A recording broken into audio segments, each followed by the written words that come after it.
So I'm David Haynes with Menlo Dental Transitions. I'm our Vice President of National Practice Sales, and today we're going to give you some tips from yours truly, a former dental lender.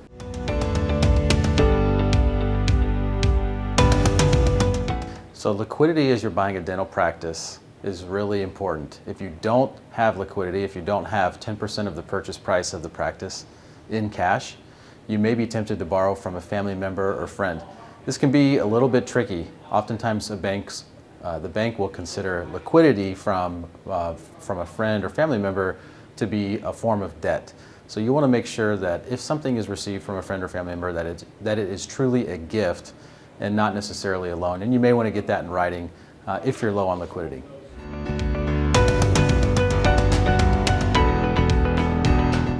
So your credit is really important. Most people don't utilize credit monitoring services as they're going to buy a dental practice. I suggest even years before you go to purchase that you engage in some form of credit monitoring, whether that be yourself checking periodically or even better, an automatic credit monitoring service. This can prevent an unforeseen circumstance from hitting your credit, something that you aren't even aware of, identity theft, things along those lines that can derail or potentially derail a practice purchase. Ideally, your credit's going to be above 700 and without any derogatory marks, that being late payment, short sales, things along those lines. If you do have some derogatory marks on your credit, you'll want to probably type up an explanation that you can provide to the lender in writing, explaining the situation and the circumstances. Oftentimes the story behind those things can make a big difference in getting your credit decision.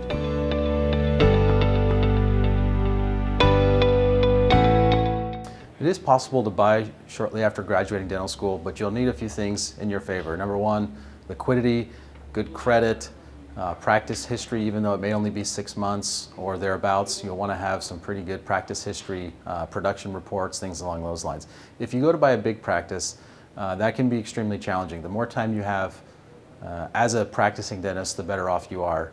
And it's good to have that experience and financial strength so it's not a stressful transition.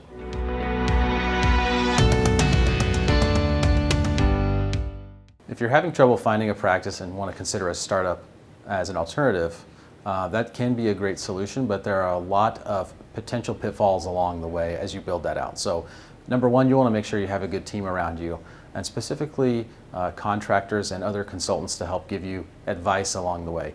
If you have a contractor that goes bankrupt or in some way doesn't perform on that startup project, that can have repercussions throughout the whole chain of contractors and other subcontractors that can significantly delay, make your project more expensive, and be a real headache as you go through the process. So yes, it's a viable alternative.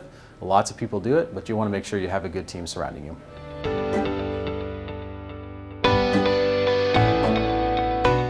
Negotiating throughout the purchase process is a normal part of the transaction, but I would urge you not to over-negotiate, right? There's a lot of points along the way, everything from asset allocation and leases. There's a myriad of decision points along the way that you could potentially negotiate, and I would encourage buyers to pick their battles when it comes to banks, attorneys, the seller of the practice, and negotiate those things that are critical to you, but don't over-negotiate. We don't need to create a situation where the goodwill of between you and seller are damaged on day one. So it's important to negotiate and get what you want, but over-negotiating or unnecessarily negotiating every little point can be challenging.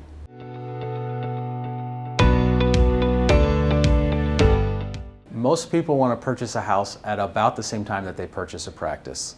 And this can be a challenging situation. So suppose you go and buy a house, a nice large house, prior to a practice purchase. That's going to drain some of your liquidity and create increased debt service on potential mortgage payment, which can make it more difficult to underwrite a practice loan. So the safer route is to wait to buy that dream house until you've purchased the dental practice, and then afterwards pursue purchasing the house. The challenge there is that you're considered a new business, and most banks don't underwrite to new businesses. So you're going to have a little bit of a difficult time finding a mortgage lender shortly after a practice purchase. You may have to do some shopping or give it a year, potentially 2 years of experience and cash flow to make that happen.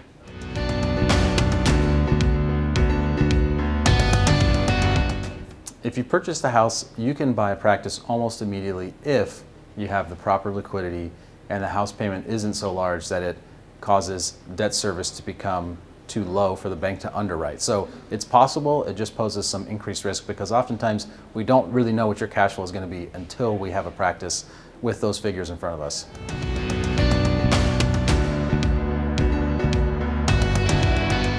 The SBA can be a great tool for some buyers, especially if there are some challenges in their own personal financial history or with the practice that they're purchasing. They can often overlook some of those things if they're minor and be a little bit more lenient than some traditional banks. You will want to check and make sure that you're working with a qualified, experienced dental lender. Oftentimes folks that don't have dental experience will kind of kick the deal over to the SBA and see if they can get it done. That's kind of the first stop for something that might be slightly unconventional, like a dental loan. So make sure that you're working with a good qualified lender first. If you have to go the SBA route, it could be a good option for getting your deal done if there are some challenges.